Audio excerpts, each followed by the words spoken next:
আজ 15ই আগস্ট, শুভ স্বাধীনতা দিবস।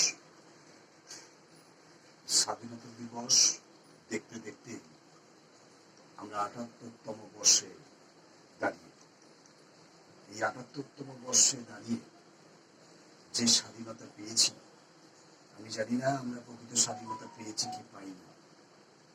তবে যেসব বীর সংগ্রামীরা যারা দেশের জন্য প্রাণ দিয়েছিল, সেই নেতাজি সুভাষচন্দ্র বোস, কবি নজরুল, রবীন্দ্রনাথ ঠাকুর, দেশবন্ধু চিত্তরঞ্জন দাস, মাস্টার সেন, ক্ষুদিরাম, কার কার নাম বলবো, যারা নিজের সংসারের পরিবারকে সব ভুলে গিয়ে দেশের স্বাধীনতা পাওয়ার জন্য, ব্রিটিশদের হাত থেকে কেড়ে নেবার জন্য অক্লান্ত পরিশ্রম করে নিজের জীবনকে বলিদান করেছে, তাদের প্রত্যেককে জানাই আজকে করজোড়ে প্রণাম। কারণ আমরা জানি আমাদের দেশ ভারতবর্ষ, এবং এই দেশকে সঠিকভাবে পরিচালনা করার দায়িত্ব আমাদের ভারতীয় নাগরিকদের।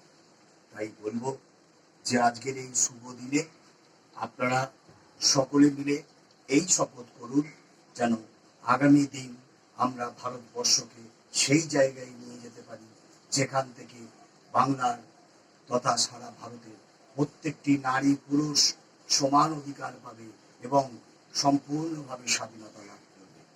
এই বলে আজকে আমার এই বক্তব্য শেষ করলাম।